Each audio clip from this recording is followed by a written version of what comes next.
হাতের এক মিনিট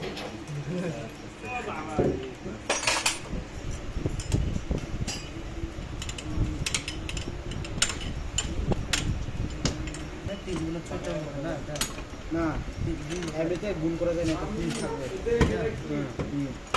তারপর এটা আবার 2 থাকবে, যে 2 এটা 4 না, 4 হ্যাঁ এটা 4 থাকবে। তো এখানে এটা তারপর এটা এমনিতে 3, তারপর এটা এমনিতে 1, এটা 2, 4 একে 4, তারপরে আবার 4 দিয়া তার দিয়া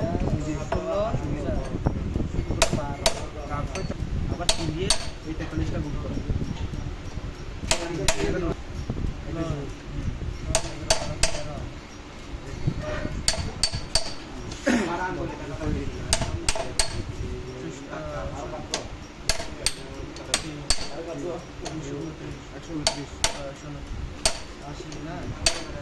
এখানে 12